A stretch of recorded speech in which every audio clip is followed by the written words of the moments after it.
They said I forged my entire military career, lied about deployments, manipulated my dying father for the deed to his house, and the ones who said it, my own brother and mother.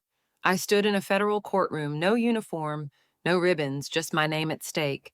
And when my brother pointed at me across the aisle and said, "She's not a real veteran," I didn't flinch. I reached into my bag, walked up to the judge, and placed a folder on his bench. That folder changed everything. But before it did, I had to survive the kind of betrayal I never trained for. Family. They say the dead can't speak, but I swear I could still hear my father in the wind the day I got the house. It was the last thing he ever built with his own hands, a weather-worn three-bedroom place tucked against the cliffs outside Shorepine, Oregon. The kind of place the rest of my family had always looked down on. But to me, after 21 years of deployment, it felt like stillness, solid ground, mine. The will reading was awkward, civil cold, and clinical. Grant, my older brother, wore a pinstripe suit that screamed boardroom power. He didn't say a word. He didn't have to. His jaw was clenched so tight that I thought he'd crack a molar. Mom sat beside him, lips pinched, pearls perfectly spaced, her hands folded like she was praying for a different outcome. And then there was Logan, my baby brother. He sat at the back, eyes cast low. He didn't look at me once. When the lawyer divided the estate, it went exactly how I expected. Grant got the family company, Bennett Coastal Resorts, and all its assets. Logan got a structured trust that wouldn't ruffle feathers. And me, I got the Cliff House. No stock, no land, just creaking floors and a crooked porch that still smelled like salt and smoke from Dad's pipe. It was quiet for a while after that. Too quiet. I fixed the porch rails, repainted the shutters, and slept with the windows cracked open so I could hear the Pacific reminding me I was home. And for a moment, I believed maybe, just maybe, this time they'd let me be, but peace in our family was just a pause between attacks. 3 weeks later, it came wrapped in cream-colored envelope, sealed like a wedding invitation. I tore it open without thinking. Lawsuit. Not just from Grant, but from my own mother, too. They were accusing me of faking my entire military career, of manipulating a dying man, of forging records to steal what wasn't mine. I didn't scream. I didn't cry. I just stood there, the paper trembling in my hand like it was radioactive. They weren't just challenging the will, they were trying to erase me. I sat at the kitchen table, the same one Dad built in Nissan, and spread the pages like a battlefield map. They'd used all the right language inconsistencies, suspicious omissions, deliberate misrepresentation. But what got me most, at the bottom of the complaint next to Grant's tight, aggressive signature, was my mother's elegant cursive, the same she used on Christmas cards. I looked at it for a long time. Then I walked outside and stood on the porch when, battering my face paper still in hand. So that was it. They hadn't just shut the door on me. They'd bolted it and set it on fire. And I knew right then I wasn't going to fight them for the house. I was going to fight them for my name. I didn't sleep that night. I sat with the lawsuit open in front of me, page after page of legal precision designed to slice clean. They weren't messy, they were methodical, which made it worse. This wasn't some heat of the moment family outburst. They planned this. I made coffee at 3 a.m., not because I needed it, but because ritual was the only thing keeping me from unraveling. The next morning, I pulled out every document I owned. My DD-214's deployment orders, commendation letters, scanned citations, even old rosters from Kandahar, Basra, Mosul. I printed photos, dug up timestamps, matched every detail against Department of Defense records. And that's when I saw it. A single deployment date wrong by 6 weeks. At first I thought it was my error, but then I saw another accommodation missing, then another a record entry that looked rewritten, not erased, tampered, clean enough to raise doubt, not enough to trigger a flag. That's when the dread set in. This wasn't just a lawsuit. Someone had gone into federal military systems. They didn't just want the house, they wanted my service record destroyed. I froze. My chest tightened like something ancient and cruel had wrapped around it. I remembered something my commanding officer once said: there are battles where the enemy wears a uniform and battles where they wear your last name. I opened a new folder, not for evidence for war. At 0600, I filed a FOIA request for complete reissue of my military record. I didn't trust anything in the cloud anymore. I needed paper certified and sealed. Then I started calling people. Corpsmen, admin clerks, old COs, people I hadn't spoken to in years. Some were shocked, some hesitant. One sent me a photo of us standing knee-deep in floodwater, laughing like idiots. And one Lieutenant Colonel Ellery sent just a single line, if they're coming for you, they better bring more than paper. That one, I printed out and taped to the fridge. I needed something steady to look at. Still, I kept thinking, why now? Why like this? There had always been tension, sure, but this, it felt orchestrated, like a play with acts and props and backup plans.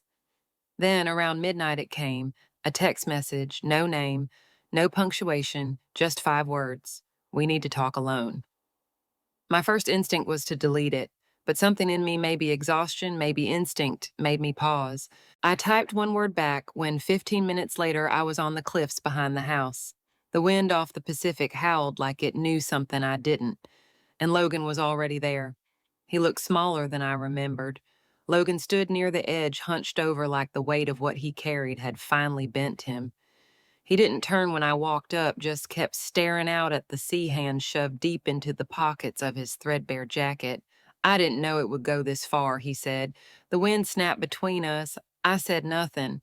They told me it was just a legal formality, he continued, voice flat. A delay tactic, something to buy time before finalizing the will. That's what they said. I crossed my arms. And you believe them? He winced like the words had scraped skin. I didn't want to choose sides, Ava. But you did, I said, by staying quiet. He turned then just slightly and pulled something from his coat pocket. A flash drive. Small, silver, ordinary. But the way he held it made it feel radioactive. I shouldn't have taken it, he muttered.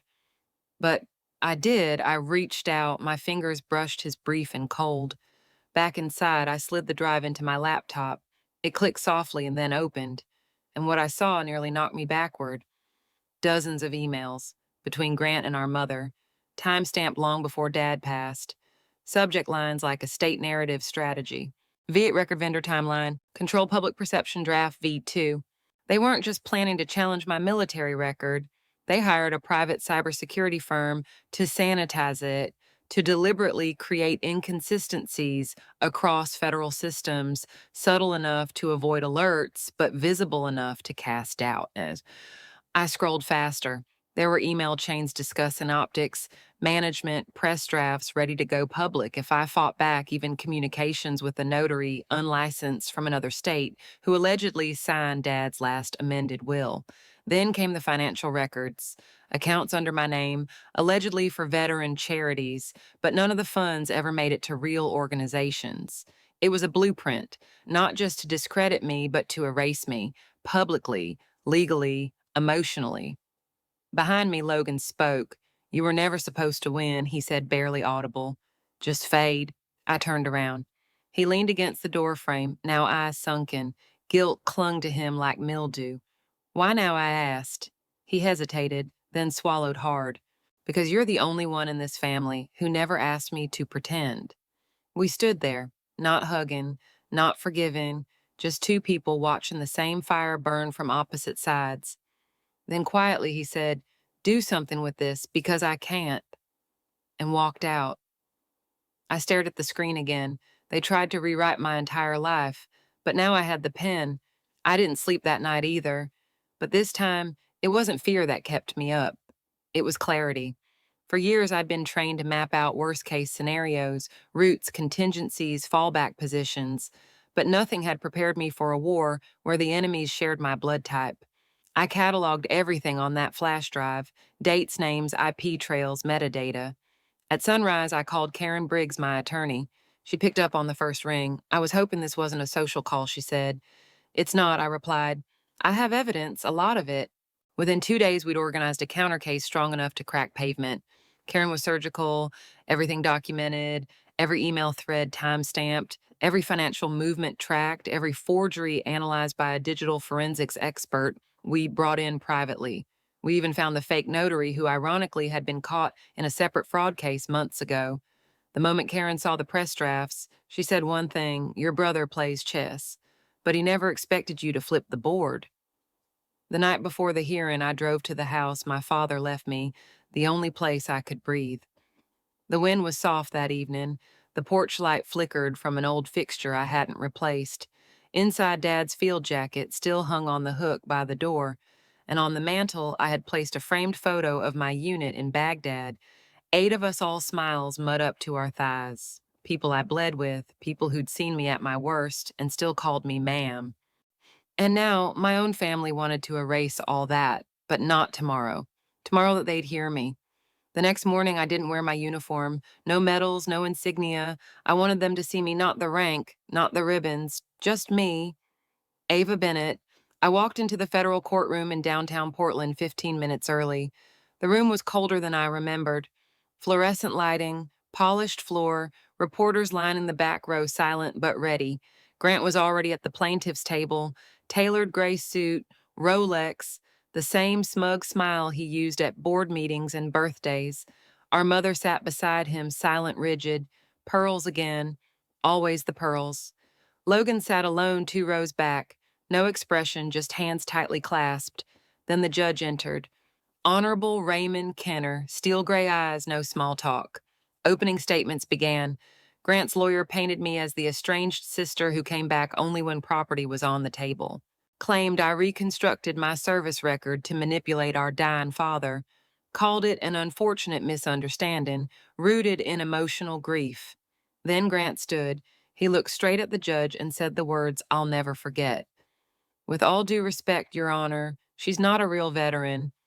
That was it, the trigger. But I didn't react, not yet, because what came next would break the room. I didn't blink, didn't flinch, didn't even shift in my seat. But my heart, it stopped, just for a beat. Grant's words were still hanging in the air like smoke after a shot fired. She's not a real veteran. Karen stood up slowly beside me. Her voice didn't shake. It didn't need to. Your Honor, she said my client has one more item for the court's consideration. That was my cue. I picked up the tan folder from my bag, the one I'd triple-checked for weeks, and walked it to the bench. No speech, no apology, no defense, just facts. I placed it in front of Judge Kinnear like a final card in a long, brutal game. He opened it. First page, his brow twitched. Second, his jaw tightened. By the third, his hand motioned to the bailiff. Close the doors, he said, voice even cold. A ripple moved through the courtroom. Chairs creaked. Someone in the back gasped. Then came the sound of 2 sets of boots entering from a side door. Military police, full uniform, expression unreadable. One walked towards the bench, the other positioned near the exit. Grant turned pale. His lawyer dropped the pen he'd been nervously tapping since the beginning. My mother gripped the armrests of her chair like they were slipping out from under her. The judge stood. This court is now in possession of materials that suggest potential federal crimes have been committed, he announced, including but not limited to military record tampering, fraud estate manipulation, and the misuse of nonprofit accounts tied to veteran causes.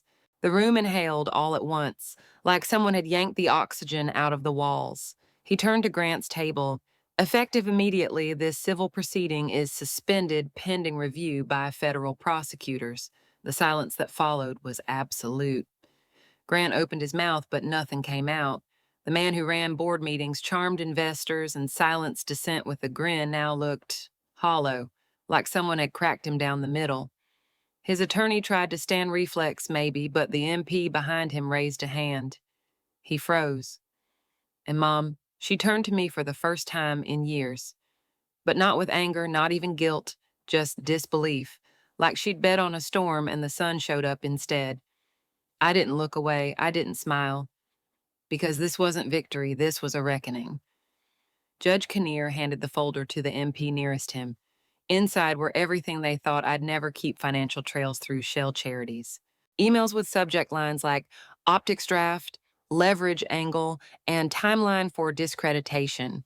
A forged will signed by a notary who didn't even live in Oregon. And the crown jewel, a single memo from the hired tech firm confirming intentional digital tampering of federal records under a third-party contract. They built a machine to erase me, and I brought it to its knees. When the judge adjourned, his gavel didn't sound like wood. It sounded like closure. The hallway outside the courtroom was strangely warm, or maybe that was just me finally breathing after holding my lungs hostage for weeks. I leaned against the marble wall, palms flat, heart still pounding in a rhythm I didn't quite trust yet. Behind me, I could still hear the murmurs, the reporters, the bailiff, the faint rustling of suits, trying to escape accountability. But I didn't move, not until I heard footsteps. Steady, familiar. I turned. Logan stood a few feet away, no coat this time, no shadows clinging to him, just a man stripped of excuses. "I'm sorry," he said. His voice wasn't shaky, it was raw, like he'd finally stopped rehearsing what he thought people wanted to hear. I didn't say anything at first because what do you say to the brother who watched them bury you and said nothing? I should have come forward sooner, he added. Maybe I replied, but you didn't let them finish the job. That counts. He looked down, nodding once. That was enough. No hug, no dramatic reconciliation, just stillness. And maybe a start. The aftermath came fast. Grant was stripped from the board of Bennett Coastal Resorts within 2 weeks. Investors fled like smoke through broken glass. His name disappeared from interviews, press releases, charity galas. Just gone. Our mother, she retreated. No statements, no apologies, just silence. The same silence she used to control dinner tables and holidays and the temperature of entire rooms. Now it belonged to me. Karen called the following month, said the feds had enough to pursue criminal charges if I wanted to cooperate. I said I'd think about it, but I didn't need revenge. I needed release. I didn't watch their fall, didn't track headlines, didn't scroll through shame, because I already knew how it ended. They had tried to erase me and failed. That winter, Logan started coming by the house. Never uninvited, never empty handed. Sometimes he brought old photos, sometimes books. Once he brought Dad's pocket knife, said he found it in a drawer behind Mom's liquor cabinet. We didn't talk about the trial. We didn't talk about much, just sat on the porch and let the ocean do the talking. That was enough. One evening, he brought a small box. Inside was a Polaroid from when we were kids, me and him building a tree fort in the backyard. My hair was wild, his nose sunburnt. We looked happy. He handed it to me without a word. And for the first time in a long time, I smiled without feeling like it was borrowed. Later that week, I climbed into the attic and opened Dad's old chest. Inside was his Vietnam field jacket, tucked in the inner pocket, a letter, folded, faded, unsigned, but written in his careful, blocky handwriting. Only one line mattered. They'll never understand what it takes to walk away with only your name. But I do. I read it 3 times, then folded it back, because I finally understood, too. Spring came late that year. The ocean still howled some nights, slamming against the cliff like it was trying to remind me that peace is never permanent, that even stillness can creak. But I didn't flinch anymore.